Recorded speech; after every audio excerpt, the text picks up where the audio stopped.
film sucks. Indie film sucks. It's the Indie Film Sucks podcast. Yeah.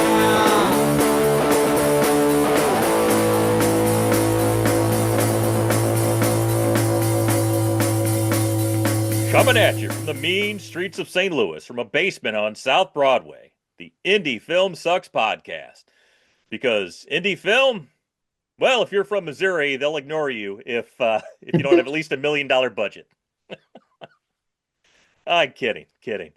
Uh, if you are new to the Indie Film Sucks podcast, this is the independent film podcast for independent filmmakers where we talk about the highs, the lows, and in-betweens of true independent filmmaking.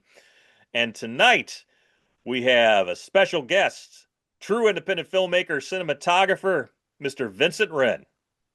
How you doing? Doing great. Welcome to the show. Thanks. So, what do you prefer, Vincent, Mr. Wren? What do you prefer? Yeah, Mr. Wren. No, I gave up the fight for Vincent a long time ago, but I'll take it when I can get it. Well, Vincent it is. Thanks, man. Okay, so, Vincent, I've got the question Go. that everyone gets asked. What is your suck? My independent film suck. Yes. Maybe lack of attention to detail by any given department head. I'm second generation, and my dad's suck would be no dirt under the fingernails for like a cowboy, right? Like it's why would he look this good if he Sure. worked on a ranch? So it's that kind of stuff. Like really, if you're not like putting yourself where you're trying to create, what you're trying to create, then it's gonna not feel right.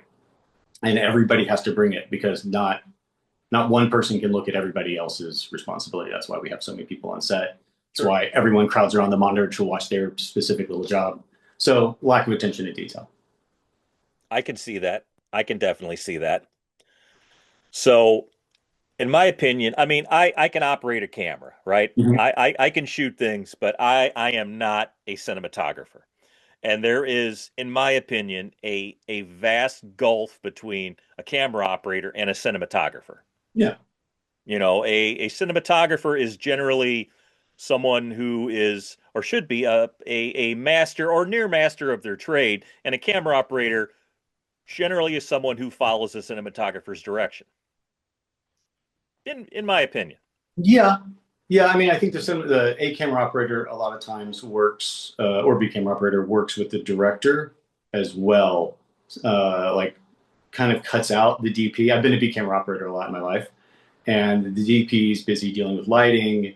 He's busy dealing with, like, again, attention to detail, talking to Yeah. makeup about something or whatever. And so you, as a B camera operator, I ended up talking to the director a lot.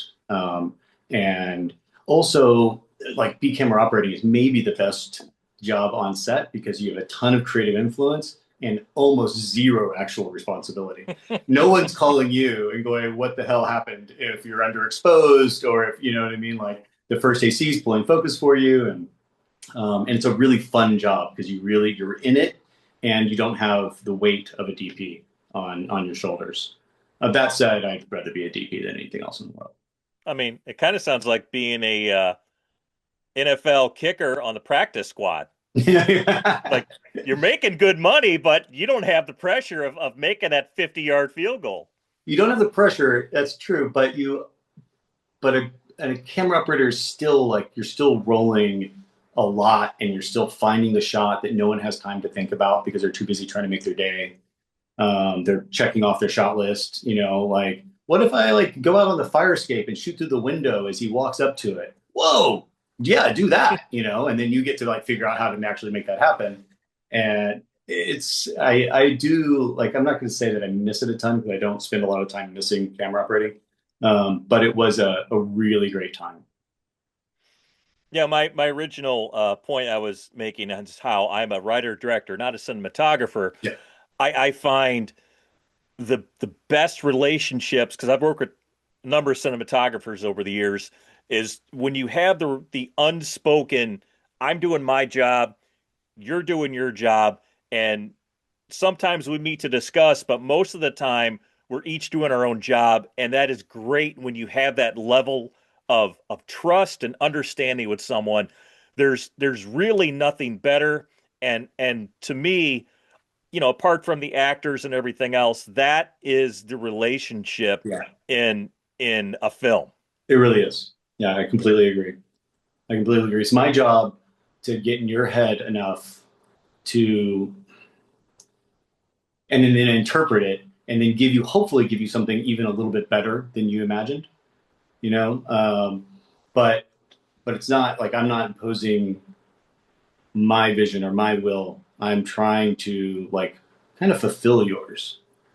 That's the way. That's the relationship I see between a DP. It's like chief of staff kind of to the Yeah, president. yeah. You know, like I am here at the pleasure of the president, and I will do whatever it takes that he'll probably maybe even never know about to make this all happen. You know, in my departments, in my respective departments, camera, grip, lighting. Yeah, it's kind of like Riker to Picard, if you will, No, or Spock to Kirk, I guess. yeah, But and conversely, the opposite of that is if you don't have that easy familiarity, if you don't have that sort of unspoken language, if you have a power struggle, which I have seen, that can rip films apart. yeah, It's yeah. it's it's not a great experience. No, no, and I can say I came up through lighting and I've spent a lot of time on set as someone that was in a service position as an electrician or a best boy, and then as a gaffer. And I've been lucky enough to never seen I don't think I've ever seen that level of headbutting where it was a real struggle. Certainly differences in understanding or vision or approach, but the process is important for a reason, you know, if you're not deferential to the director, then I don't know what you're doing on set. Yeah, I mean, it's collaborative art, it is. but there's a hierarchy. There absolutely, and so many people I have found don't understand that, especially if you're fairly accomplished and you go on someone else's set. Mm, When you go on someone else's set, just do the job you're there for. that's right. Don't do someone else's job. Don't volunteer opinions unless you're asked. That's right. And if something is glaringly wrong, and obviously we're not talking about safety. If someone's in danger, Yeah, then of yeah, of course. course you speak up. But if something is glaringly wrong, maybe respectfully say, "Would you mind if I made a suggestion?" Right. Or And you whisper in the ear of your direct boss. yeah, You yeah, don't exactly. announce it. You don't show off in front of everybody and say, "Hey, what No, about this?" You go, "Hey," and then it let them be their idea. yes, That's the humble way to do it. yes, that is the best way to do it. And the best people I've worked with all have that level of humility, all Yeah. have that level of deference. And I think the people who don't have that, they don't last because Yeah. who's going to want to work with someone who's just a pain in the ass, basically. Yeah. Yeah. I've climbed up and down the ladder a lot. Like I've shot a feature film as a director of photography, and 3 days later, I've been a best boy in a Nike commercial. And like that level of it's really good for your ego to just get like, it just checks it, right? And on that Nike commercial, no one cares what you think. Hmm. And they're not supposed to. You're the best boy. Is the generator balanced? Is the cable run out? Are the lights turning on? You're doing your job. But to go from you being the second most important voice of 100 voices to one of the least important voices is a fun thing to play with, and it's about knowing the role that you're in. And it can also be kind of liberating, though, Yeah. because I mean, I'm a director by uh, inclination, aptitude, and background, but I mean, I've Mhm. worked on other people's shoots as a grip, a PA, whatever, and it's like sometimes it's nice just to like, I don't have this responsibility. I'm not making these decisions. Yeah. Everything's falling apart. It's like, that's not my problem. I don't have to sweat it. I mean, obviously you Yeah. want everything to, Yeah. be copacetic, but it's at the same time, it's like, man, I'm glad this is not my responsibility. Right. It's not my circus. Yes. Yeah. I haven't done the up and down on the ladder in a while. And I do definitely prefer where I am, but I definitely back to the camera operating thing. Like there is like a certain freedom that comes with being, a few rungs up, but not at the very top. Yeah. So how'd you get your start? So I'm second generation. So I sometimes think that I never really had a choice. My dad was a director of photography. It's funny to say was because he's not like dad or anything. He's just retired. Sure. Um, and so I grew up, on set. I grew up like my first screen credit. My dad was shooting a short film, and I was 7, and I had rats as pets, like hooded rats as pets, and they needed like a cutaway. They were in a tunnel, and they needed to cut away these rats. And so my first screen credit is a rat wrangler, and I was 7 or 9 or something like that. Um, I played in front of the camera very briefly. I was horrible at it, and that went away as quickly as it came.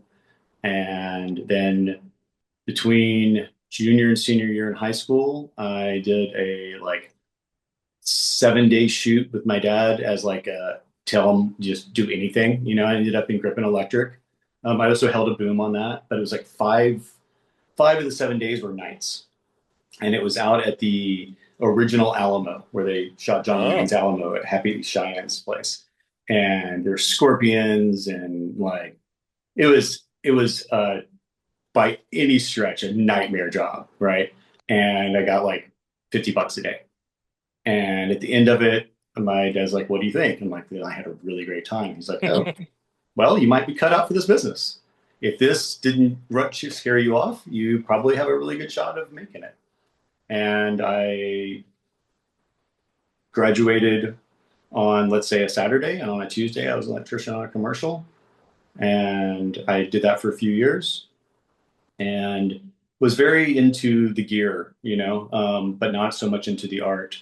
I dropped out. I went to college. I went to Europe for a little bit and fell in love with the art and the process away from set, and then came back and had a different vision of what I wanted to do, which was to be more part of the storytelling process, which meant for me being a DP. I'd Yeah. never I've never seriously considered. Oh well, I was gonna say I've never seriously considered being a director. Only when I think the director is um, undeserving in the chair that he's in. He didn't earn it, or unenthusiastic about being in the chair he's in. Have I thought like maybe I should just be doing that? Like maybe supporting this person, carrying this person is not like the best place for me. But that comes and goes quickly. It's an emotional response. And I never really, like being a DP is definitely my vocation. So I've met the unenthusiastic director before, but what do you mean by the undeserving? I mean, I think that some people get to that chair without, it's like getting in a car, you should have learned how to drive if you're going to steer. And that doesn't happen. I mean, there is the director that works really well with actors and stays the fuck out of everybody else's way and lets them do their job. And that I think is a great way to deal with, say, an actor who's becoming a director or a writer who's never been on film sets, really. Um, but if you know just enough to be dangerous, as they say, that's a tough place to be in leadership, because you're gonna make calls that are just wrong, Hmm. and people can fight you or argue with you or debate you, or they can do it. And also, like I've worked with some directors who I love actually, but they'll say anything and everyone responds to it, but they don't mean it. It's like, what if he had a bow tie? And then like wardrobe spends the next 4 hours. They're in the middle of nowhere trying to source a bow tie for this scene that's coming up that night. And he walks out on a bow tie, and the director's like, why is he wearing a bow tie? And so like you have to read that director, right? Like you can't take every word that he says to run with it. But how do you know? How do you discern which is which? Well, Um, you know every director is a born liar because it's always, oh, one more take. Oh, just yeah, yeah, five more yeah. minutes. And one more pull up. Yeah. Oh, just one more setup. Just Yeah, yeah.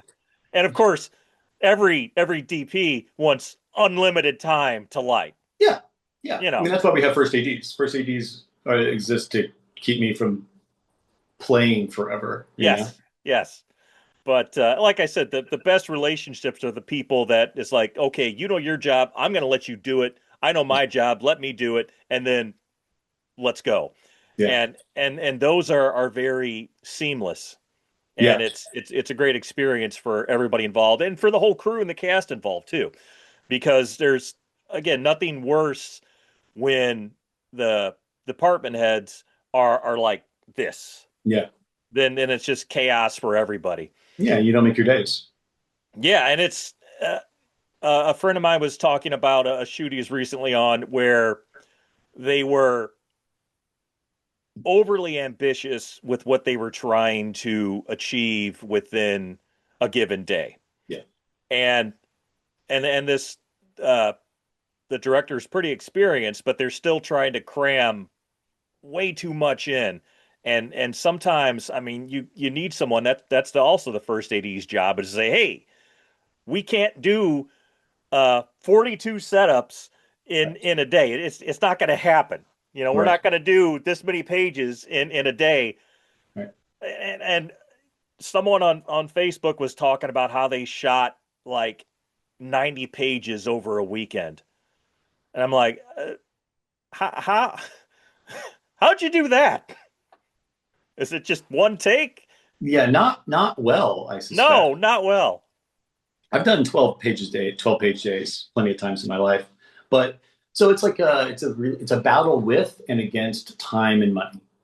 And the more you have of one, the less powerful the other is. Yes. And if you like, I'm prepping for a project right now that's going to be in a school with kids, and we're looking at trying to shoot 8 hour days, which is like insane as far as I'm concerned. Are they young Uh, kids? yeah, they're not super young, but they're a junior high or under. The school also doesn't want, for whatever reasons, doesn't want us to be in there for a 12-hour day or a 10-hour day. We're going to negotiate that, but I was explaining to the director, he's like, do you really need this many guys?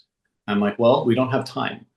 So I need two guys on set and I need two guys lighting the next set. And so when we show up with camera, we're ready to go. I do a couple tweaks and that's that. Otherwise, we'll never make our days. So you Mm-hmm. have less time. That means you spend more money. And that's just the way it works. And it's great. It's like the other side of it is kind of fun too. Like if you don't have a lot of money, but you have a lot of time, then you get to, then I get to be a part of all the minutia, which I think is fun. But that's not this job. This Yeah. job, we've got to be buttoned up. You know what they say, good, fast, cheap, pick any two. Give me two. Yeah, that's right. So, man, my brain just stopped. Luckily, I can edit. Yeah, yeah, yeah. Take your time. Thank you. Thank you. So, how do you feel that filmmaking, cinematography, when did you first start? Let me ask that question. So I'm 52, and I mean, I'll say I started in 92. Okay. How do you feel the art and the science has changed since you started? Well, I started on 35. The first thing I ever shot was on 16, and the second thing I ever shot was on 35. And then the mini DV option was presented to no budget filmmakers, and I shot Hmm. a bunch of features on mini DV and the like, um, because it was by any means necessary. I wanted to be cutting my teeth in this role, and I was still gaffing and juicing and working on shows, bigger shows at the time. And it was a huge compromise, and everyone knew it, and we did it anyway. If I had been making those films today, 20 years from now, I would still be using some of that footage in my reel or on my site because it was good. There was good stuff happening, Yeah. and it was on a sensor that was the size of my pinky, and it shows. There's just no, I mean, that's what 5Ds did, right? 5Ds put this big fat sensor in the hands of people that couldn't afford more expensive cameras. Hmm. And it was almost too much because everything just the background just turned to mush, right? And, you got to shoot at a slightly deeper stop, but everyone was so excited to shoot with this shallow focus because they were stuck doing this mini DV thing. So overall, like I think there's probably never been a better time, maybe to be any kind of filmmaker, but definitely an independent filmmaker than now. The gear is more accessible. It's easier to use. It's cheaper. The image quality is outstanding. The access to lenses has never been as deep. Like turning still lenses into cinema lenses and not, you don't have to spend $7,000 per lens to have them rehoused. You can put some gears on them and go and be shooting on a full frame sensor with, $3,000 or $2,000 of lenses that you bought on eBay and make beautiful images, Hmm. really beautiful images on a $3,000 camera. Like that, Absolutely. the numbers are crazy low. It's never Yes. been easier to make a good looking movie than it is right now. Easier, cheaper. I mean, 3,200 ASA, 12,800 ASA, like that's even real. Like it's amazing. It's an amazing time. And I do think that the sacrifice is the discipline, and films are maybe a little sloppier than they used to be, or it's easy to get into a less deliberate mindset because you're not paying by the second to roll. Um, if you don't, if an actor doesn't hit the mark, it's never been easier to pull focus than it is right now either. Like I do think that things have gotten a little like looser than might be ideal for this art. But that said, it's kind of cool to be able to throw a camera on your shoulder and point it just about any direction and get exposure and make something in a run and gun way. So I think it's only good, and it's also like it didn't. None of this advancement has happened at the sacrifice. Well, it has happened at the sacrifice of actual film, but actual film is still enjoying probably a more prestigious um, moment than it's had in a really, really long time. Everyone's Yes. shooting VistaVision in 65, and Kodak is coming out with new stocks. So it's not like that discipline didn't go away. That part of the craft didn't 100% go away. It just democratized the technology that's democratized filmmaking. Do you think the flip side to that, and I completely agree with everything you said, do you think the flip side is the reason we have such a glut of low budget Absolutely, independent films? I mean, there absolutely. there are, if you make a decent low budget indie film in a sellable genre, or hell, if you make a good low budget, I mean anything from let's say 10 to 100, $200,000. Mhm. That's low budget. You make a film in a sellable genre like horror or action, the competition is Yeah, saturated. almost insurmountable Yeah, these days. yeah, Whereas if you made that same film 25 years ago, you yeah, would get some traction. But yeah. now, because anybody with a modicum of talent can make a decent looking film. Well, yeah, Now, yeah. I mean, that's only one part of the equation, of right, course. right. I mean, so let's think about this. Yes, it's a saturated market, 100%. Um, Oh, I you think, froze up on me. what's that? Oh, no. Yeah, you froze up on me. Nope, you still How about there? now? Good? Yes. Okay, nice. So yes, it's 100%. You're 100% correct that it's a saturated market. I'm not sure that's the price you pay for democracy, right? Yeah. I mean, that is the downside. I don't know. I don't know what the solution to that is. I do think that people, as a result of this easy access to the tools and the easy learning curve in using them to some degree, uh, like they're not on other people's set and they're not learning how to make movies by helping people make movies. As a camera operator, I cut my teeth on like Hallmark type of movies, and that was a machine. It was like systematic, and I learned the proper way to make a movie. Was the script good? No. Was the acting good? No. Like none of that was, but it doesn't matter because like I was like a scrimmage getting ready for the big game, right? And I Yep. really learned the process. And I'm going to say it, the kids today, they didn't learn the process. They learned, a lot of kids learned filmmaking on YouTube. And to me, that's crazy. Like learning, I learned from people who were literal masters of their craft just by being around them, not because they were teaching me, taking me under their wing. I was their Sure. juicer. I was their, I was just an employee. And I learned so much from being on those sets in lower positions. And if you come out of film school or you don't, and you just decide to be a cinematographer, I don't know like how you're supposed to lead if you haven't ever followed.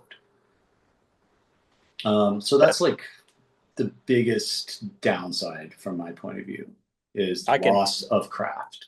I can absolutely see that. Yeah, And forgive me, this is embarrassing to admit, but I got into an argument on social media the other day with someone, and they ended up calling me an elitist because I was promoting the idea of learning by working for people. And I'm like, that is like 1,000-year-old tradition. That is, there's nothing elitist about it. You come out of USC, you come out of AFI, you want to be called an elitist. I mean, you want to call those people an elitist. You can argue that. I don't necessarily think it's sure. correct, but you can argue that. You can't argue that it's what was I saying wrong other than you can learn filmmaking on YouTube. You don't need to be on set. You can be a waiter, you can do whatever, and then you can make your movies on the weekend and call yourself a filmmaker, and that's fucking not true. I don't know. I think Curry Barker might argue differently, and I don't know who that Kane. is. Tell me who that is. That's the kid who made Obsession, Oh yeah, okay. and Kane Parsons, the backroom kid who made Backrooms. Are they good? Are I they mean, I've heard good? only good things. I have no idea if they're good or not. I know that They're making a they lot of money. they're making a lot of money, so that which is no indication of quality, but apparently they're decent films. But I mean, Did these kids have support? well, this was my, I'm not going to say issue or argument, because I've said a long time ago, uh, I was talking to a friend of mine and complaining about film or something like that. He said, "Well, you just need to make movies the old-fashioned way." I said, "What do you mean?" "Well, you need to be rich." Like, oh, well, yeah, of course. So, and I made a comment, something to the effect that it's not about your talent, it's about money and connections as far as directing films go. And there's a lot of truth there. And of Love it. course, there are plenty of uh, talented people who work their way up, and there are plenty of talented people who never go anywhere. But Yeah, I would say in the case of both of these uh, young men, I think Obsession was a $750,000 budgeted film, and Backrooms was a $10 million budgeted film. By the standards of Hollywood, those are both small budgets. yeah, but there's no one that's going to give someone $10 million that doesn't know what they're doing unless they have proper support, Correct. right? So, Like he didn't have to know how to make a movie. He had to know when his vision was being seen on a monitor. yes. I'm totally pontificating there. I don't really know. I mean, he could have been incredibly studied. Yeah, yeah. I mean, I know he built a well. There's another uh, YouTube influencer, Marky Plier, however you say his name, and he made a film called Iron Lung, Okay. which that brought in 200 something million dollars on a. I think he raised like 13 million. I don't know exactly what the numbers are, but it was a relatively small budget film that he raised off of his followers, which he had like Yeah. 38 million followers. Right. So that is a path for some people, but I think the apprentice to a master craftsman path, and again, not everyone has that opportunity, but I think that makes you a better creator Right. if you can take that path. Right. Yeah. I mean, the 38 million followers is essentially making a movie when you have a built-in fan base. Yes, Which is why the big studios make Marvel movies or whatever else, because there's a built-in fan base. So that is like a pretty gross exception to the rule, because yes. most people don't have 38 million followers, no matter how much No, time they spend on YouTube or on no, TikTok or whatever. no. My son creates content and he's rocking like 100,000 followers and very, very, very stoked about it. And I don't think that he could raise enough money to make a $25 million movie or a $10 million movie or whatever. Um, I don't know, man. I mean, it's all like that's more of an exception to like that's a smaller percentage of filmmakers than the people who come out of film school or the people. And that, I mean, that's such a it's something to pay attention to because it could have not happened at all a decade ago. Correct. And so it's not something that should be dismissed. And it's also like such an anomaly. Yeah, it's still not an option for most people. Right. Like, That's right. I'm But working 54. really hard on learning from people on set is an option for most people. It is, which still doesn't guarantee you a damn thing, Not a thing. but at least you can develop a skill set. Right. And you can Right. do that. You can do that through alternate means, and you can learn things on YouTube. But it really depends upon the individual and their initiative, also, Right. because there are plenty of people who have been on film sets who had opportunities who just threw that away Yeah. Yeah.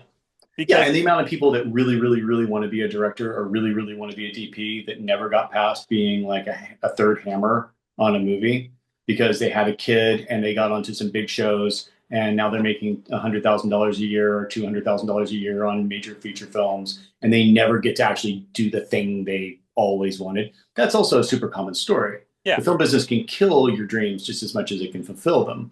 Like yes, someone told me when I was a kid, who's probably my age about now, he's like, as soon as you have a kid, that's the position you're going to be in for the rest of your career because you're now living for someone else. And there's some truth in that.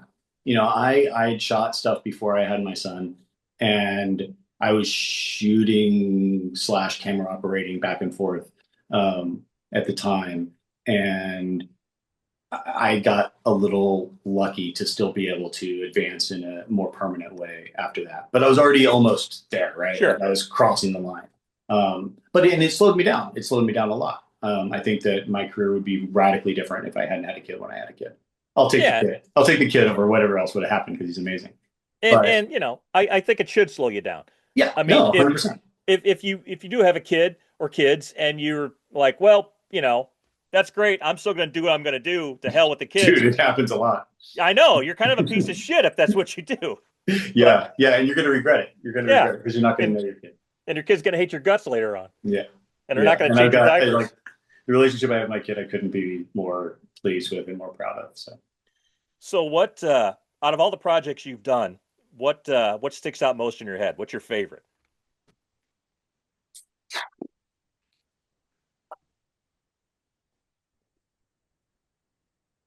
so I shot one feature on 35 before that opportunity mostly went away, and I got to photochemically color time it, and it was like a $2 million movie or whatever. It was it was not like it's not the best film I ever worked on or shot, but it was such a pleasure to catch film before it went away. Because I was like watching it, disappear. It was like 2000, maybe 2000. I think I made that. Yeah. Um, Maybe a little bit later, like 2003, 2004. Um, but it was definitely on the way out. And in the contract with the investors and everything, they had a photochemical color timing as part of the deal. So we had to do it, even though it was going to go straight to video. There was no way this was getting a theatrical distribution. It wasn't that kind of movie. It was an action adventure shoot 'em up movie. Lou Diamond Phillips was in it, and I really appreciate the fact that I got to sit in deluxe and whisper to my color timer and to shoot on 35 and have that discipline. And so that's one thing that stands out is something I'm really grateful for. Because it's just been something we read about, like Sure. there's some people that have never seen a film cam outside of like when they turn it into a clock or something, some kind of kitsch thing. So do you think now for Hollywood that's different? There's always going to be people, Tarantino, Christopher Nolan, whoever, Yeah, they're going to shoot on film. But do you think for indie film is pretty much dead? I think it's about your priorities. Um, I went back and forth with a guy a bunch of years ago now, but it was definitely at a time when like 4K was the floor, and I told him jokingly during one of our meetings that if he shot this on film, I would do it for free. And I didn't end up shooting it because I didn't actually want to do it for free, but he did end up shooting it on 35, and it was a under $500,000 movie for sure. I think 16 is a very viable option. Um, there's a camera that just came out that evidently shoots digital and 16 simultaneously. Yeah, I heard about that. I don't know enough about it to speak on it, but that's interesting, I guess. Um, I don't think that film has to be dead for independent filmmakers. I think that you have to be really buttoned up. You have to just decide that it's a priority, and you have to make sacrifices in other places. I don't necessarily know what those places are. I don't think that I don't think that the old formula of getting a star for 3 days of your film and splicing them into the movie so it feels like you have a name in your movie is necessarily the key to distribution anymore. It's So not. maybe that, right? So maybe that money can be redirected to shooting on film, and you can use the fact that you're shooting on film, like all these movies right now that in the last couple of years have shot on VistaVision. That's part of the marketing. Like they're leaning in so hard, and granted, I'm the target market for that, so I see a lot of it. But like you can use shooting on film to your advantage in ways, perhaps that you might have used a named actor or whatever, and still try to squeeze a little bit back from it. I would love to shoot a movie on. I'd be happy with 16. I would love to shoot a movie on 35. It would. I might. No, I probably wouldn't still do it for free, but I would definitely give him a good break and give him a good deal. If you had the option, if you could choose, what is your go-to genre to work in if you have one?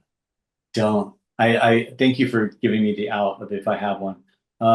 I definitely don't. I like period pieces a lot, but now a period piece could be in like the 90s. Um, Yeah. but it was just scary. It definitely Yeah. shows how old I am. Um, I like westerns. I like, you know, creating the world in a western. I don't watch horror movies, but I shot a horror movie and had such a good time. So much fun. So I think I like working on horror films more than I enjoy watching them. I would definitely do a horror film again, especially if it's smart. Like it's got to be smart. It can't just be blood and guts, unless it's funny, and then it can be whatever. Like I mean, like Evil Dead 2 is still like maybe one of my most favorite films of all time.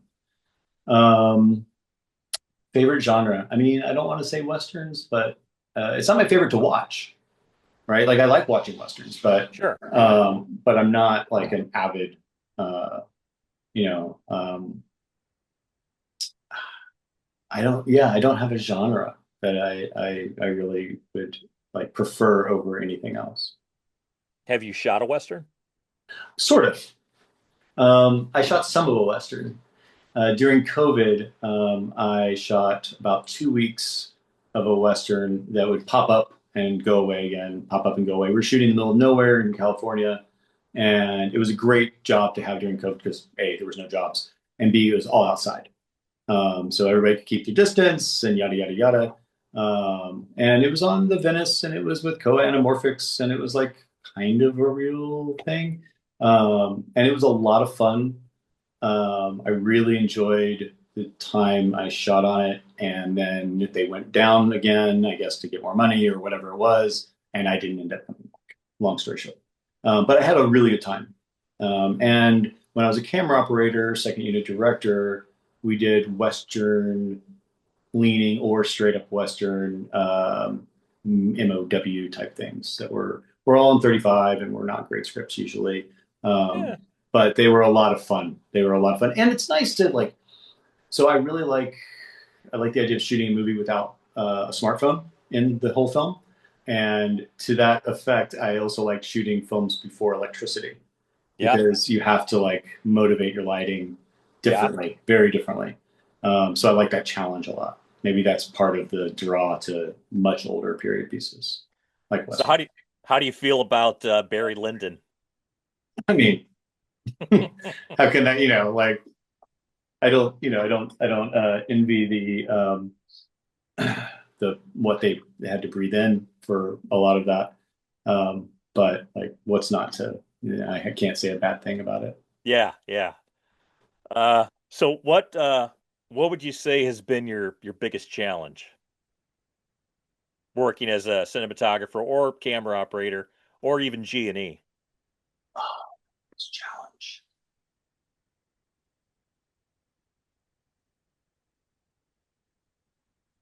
I think my biggest challenge personally is just like, what is your weakness? Um, I'm not I'm not as patient as I need to be. I'm getting better at that. Um, but I definitely get into a mode where I am always several steps ahead and I am like leading the witness more than I should, maybe. So were you thinking da da da da da da da da da? Okay, great, let's do that. And I don't slow down. And when I get into the mode of making the days and working as fast as we can to stop, breathe, listen. So that's I think maybe my greatest challenge. I'm good in pre-production. I'm really good at not jumping to conclusions and almost to a concern of people that I've worked with. Like you're not bringing it. I'm like, well, I'm learning. I'm learning what your vision is, what you're after, and I don't want to impose my vision on the situation. I want to get it all first. But once we hit this film set and we're even a little bit behind, I'm in a go mode that I need to work on. I mean, I think that's a bad problem to have, man, as opposed to the opposite. Yeah, yeah. I mean, I'm not trying to like, one of my problems is that I have too good a work ethic. Yeah. Like that's not what I'm trying to do. It is No, something no, that like, I see what you're saying though. yeah. I can hear what you're saying. How often do you get to pre-light? Let's say it again. How often do you get to pre-light? How often? I push for it. I push for it. If I can, if I can win the argument, I'll do it most times. I mean, and sometimes that's not true. You walk into a place and you know that you have one page of dialogue to shoot in this coffee shop, and it's like only going to be closed for the 3 hours that you're shooting in it, and then it's going to open back up or whatever. You don't always get to like. Um, but if I can lay it down before everybody else shows up, I definitely will. So, how do you feel about making use of practical lighting as opposed to being a gearhead? Like Well, I know some shooters you can give them a light bulb and like I can make this work. Yeah, And others, it's like, man, we need 3 grip trucks completely stocked, otherwise we can't shoot anything. probably somewhere in the middle. I mean, I did something a couple of years ago where we were in like this dimly lit that we were supposed to be in this dim. He's like kind of a psychopath who's having this hallucination of this woman who's telling him to kill people, and it's a comedy. And he's supposed to be kind of a shut in, like he's shut himself out from the world, and he's having these hallucinations or whatever. And so I just sent in a lot of light through drapes. So there's cracks of light through drapes and whatever push is coming through the cloth. But it was pretty down. And then I just had them take like one of those little LED pucks from Aperture and like a 2x4 bounce and just move around with me. And that was kind of like just the push on the actors' faces. And there was no actual key light. There was no lights on the ground inside. It was just a mobile little bit of mobile light and screaming light coming in from outside. Now, it wasn't available light. It was, you know, two 1200s and a Sure. 2400 or whatever, which is still not very much, actually. It's not an 18K. So, like, I felt like that was a pretty minimalist approach to how to do that.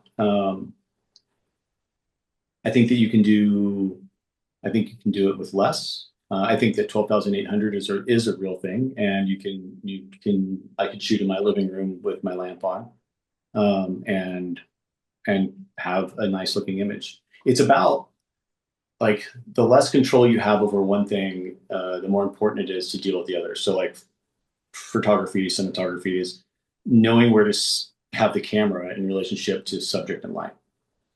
And if you can't control the subject and you can't control the light, you better know where to fucking stand. And like when you're doing a documentary, that's especially true. When you're shooting running gun stuff, that's also ends up being true. When you don't have any time to light and you don't have control over your actors because your director is like, no, let them just move through space, then you got to know where to be. And you got to frame a shot up that is going to work for the lighting that you have and for the demands put on you by the director. So, do you have a preference between narrative and doc? If you had to choose, gun to your head. Narrative, gun in my head, narrative. I've had a really nice run in documentaries. I've really enjoyed it, and I want to do more of them. Um, it's a little bit of a slow burn, like the last doc I did for almost 3 years, and I was kind of part of the post and the post process as well, which was way out of my actual lane. But I built relationships and I stayed part of the edit and part of like all the way to Sundance. Oh no, my light's going. Oh, Can I have a second? yep, sure.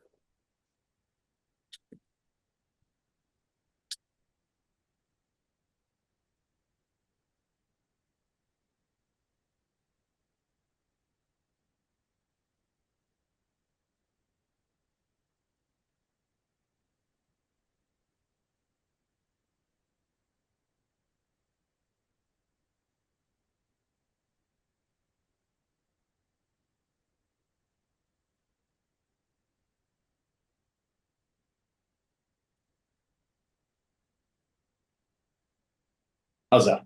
Same? Yep, Great. looks good. Quick change. Um, where were That's we? I'm a sorry. fast DP. I love it. Yeah, try. I do my best. I do my best. Key to Uh, production is in pre-production. I knew that light might go, so I had one standing by. what were we talking about? You said all the way to Sundance. Oh yeah.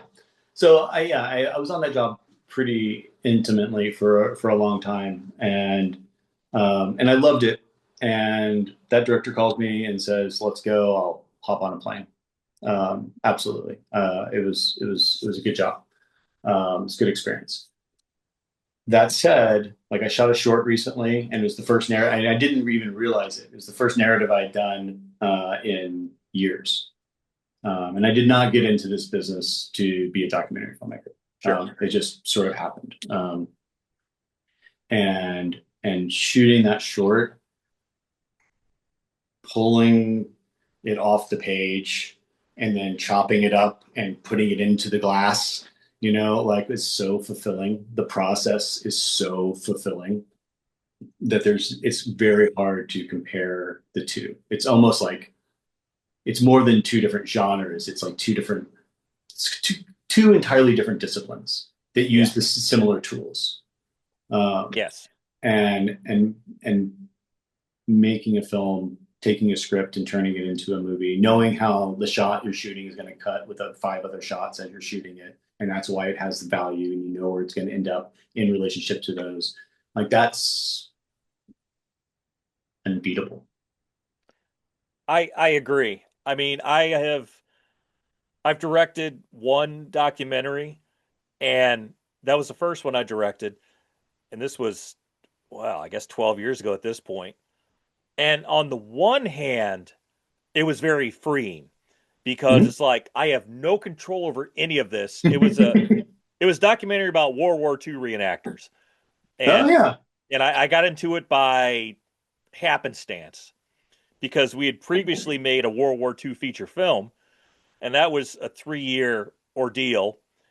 And then a couple years later, I was friends with some of these reenactors on Facebook, and they kept talking about this event called Weldenkrieg. Weldenkrieg. So I'm like, what the hell's Weldenkrieg? They're like, Mhm. oh, that's where World War II reenacting started in the 1970s. I'm like, oh, wow. And we're bringing this event back. It's been gone for 20 Right. years. Oh, Wow. cool. I That's said, yeah, that's a documentary for yeah. sure. And, and, and it was very freeing because I had no control over anything. But at the same time, uh, uh, my issue with that was all the reenactors really like the story, but there's not enough. I would have had to manufacture drama and Yeah. manufacture a villain and manufacture events that I wasn't willing to Right. do to And then these it's a people. reality TV show. Yeah, and so I'm like, yeah, that was cool, but I prefer narrative, and I always have. Yeah. I don't know. I mean, I'm not going to say it's as stark a difference between film and theater, which are two very different but somewhat similar things. But it kind of reminds me of that Yeah. difference. Yeah. Of And I definitely respect documentary film. I think it has course. a place. Uh, our current project is sort of a faux documentary, Hmm. but it's still Which I a love. I love yes, mockumentaries a ton. yes. Although this is not a comedy, but we've done a couple of mockumentaries that are comedies, well, comedy drama. But and I love those because it has the satisfaction of a narrative with the ease of a documentary. Mm, But if I had things completely my way, it would be narrative always, all the time. yeah. Yeah.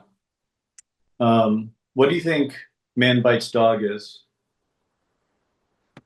I am unfamiliar with Man Bites Dog. Okay. It's French, it's black and white, and it's about a documentary film crew who's following a serial. Well, he's not really a serial killer. He's a little more transactional. He's not like a passionate murderer or anything. He's just an awful human being. Um, and it is, I think, only told through the eyes of or through the lens of the cinematographer. So it does make it a mockumentary. Hmm. The documentary filmmakers end up on camera sometimes. Like you see the boom guy, and and I'm trying to remember if like they turn off the camera and we see the crew just hanging out, and therefore then it's not purely a mockumentary. It's now a film with a documentary film crew in it. I can't remember. I haven't seen it in a long time. It's like early 90s French movie. But what happens that's so disturbing is that you're the audience, you're relating with the documentary filmmakers. And they're a little freaked out by spending this time with this crazy person who kills Hmm. people and does all these awful things. And then they acclimate and they start to participate. Hmm. And your stomach just goes upside down. You're like, oh, you're not doing that, because they're your friends. They're the ones that you're connecting with. And in that sense, it is a brilliant but incredibly hard film to watch. But Man. I wonder. I have to think about it if it qualifies as a mockumentary. That is not funny. Well, it sounds like a great film, so Yeah, you should. You should definitely watch it. I should look that up. Have you seen the original Bad Lieutenant? The original one, no. Okay, with Harvey Keitel. Yes. It's every bit as disturbing a film as that. Like it's not easy to watch, and it'll never completely leave you. Hmm. Like Irreversible is another example of a film that's awful and like it'll never leave you, but an achievement nevertheless. Well, a film that's great that if you work in the industry, if you haven't seen it, you should, is Living in Oblivion. I knew you were going to say that. I knew you were going to say it. So Living in Oblivion is the first film I saw when I came to LA. I saw it at the Sunset Five, and maybe it was even before I moved to LA. It was before I moved. It was the first time I went to LA. I saw Living in Oblivion at the Sunset Five, and Nice. I was a young filmmaker, and I came out of that. And at the time, there was like an art gallery underneath the theater. As we were walking to our car, I looked over at this art gallery and I checked out some of the art in it. And everyone who had like a sculpture on a pedestal had like signed the tile on the floor, and the walls had signatures all over it. And there was one signature on the floor, or one script on the floor that said, "LA is living proof that hell is full." And I was like, man, I can't imagine a better like button to put on Living in Oblivion than this moment right here. Yeah, it's a great film. Yeah. Yeah, Tom DeCilio. That is the best film I have ever seen, which captures the low budget filmmaking experience. Insanity. I was just talking about what did I? Oh, it was the little person who blows up and it's like, I'm a midget. I don't even have dreams with midgets. Yes. That whole bit is so good. Yeah. And Peter the Dinklage. patch, so Yes. good. Yes. And the other really great film about filmmaking is, of course, American Movie. American Movie is an interesting one. I have the hardest time actually believing that it's not a mockumentary. Oh, I think those are real people. I know, I know. Everyone tells me but it's so hard for me to believe. Like the whole like head into the cabinet over and over again. Like all of that is like, how is this possibly a real thing? You know, like I remember watching it and arguing with other filmmakers if it was real, and then like 20 years later, I'm still having the same argument. You haven't And worked on enough really bad movies. I accept that I'm wrong. That I guess I accept that I'm wrong. That is a actual documentary about someone trying to make a movie. But he Yes. is such a character, Yes. and like it just doesn't seem it's too much to be real. You I know? I I have met some people that are they are that guy to a T with even less success. Yeah, I yeah. Well, oh man. Well, Vincent, what are you working on now? What's next on your plate? And what's currently on your plate? I'm doing another short because of the whole discussion about narrative that we just had. Um, Someone saw the short that I did recently and reached out to me and asked me if I'd shoot their short. And it's a very different piece, um, and I'm really looking forward to it. It's like got a lot of challenges. It's all kids, short days. It takes place over the span of a school year. So, and it's in the same classroom over and over again. So, one of the biggest ways I feel I can help tell the audience that time has progressed is by changing the lighting. So, I'm going to try to, whatever light I put out that window, whatever setup I have, is going to be changed and moved around, but not added to for every season. So I want to do like a couple of light bridge boards and a 12 by and maybe an actual mirror board. And that's it. And the changes will come in color temperature and how hard the boards are, what kind of light is coming through and where they're coming from. So they'll be very high during the summer, and they'll bash into like unbleached muslin on the floor, and that will light some of the kids. And then there'll be a soft push overall. And then in other cases, the sun will be very low in the sky and more edgy and harder light on them. And then that'll bounce back onto their faces. So I'm excited to, I'm also thinking about getting into some filtration where I'll change filters for each season a little bit. So I'm excited to get into that and really just like play with the light. And it's a good story. I mean, it's a good, so the main character doesn't speak. She is mute. And it's like dealing with a special needs kid without the loaded, oh, I know what autism is, I know what ADHD is, I know what this is, I know what that is, and you have all these opinions on it. Because not very many people have had the opportunity to meet someone who is situationally mute. So it's a way of kind of like talking about this whole thing. And she integrates, even though she doesn't speak, she ends up integrating into a social group. And it's a neat way of like bringing this to conversation without it coming with all that loaded, How, how, long, something. how long of a project do you think it'll be? It's 4 days. It's 4 day, 14 page, 10 page, 14 page, 14 page short. Okay. 4 days, 14 pages, decent budget for a short film. I mean, nobody's getting rich, but I'll get some gear. The director wanted to shoot one camera, and I said, hey, why don't we have two cameras? We'll shoot one camera, but I'll go from studio mode on a little jib to gimbal, and I'll just be able to pick up the gimbal and go, as opposed to spending 20 minutes converting from one configuration to the other. And he was all for that. So yeah, I think it'll be a lot of fun, and hopefully I get to make it look good.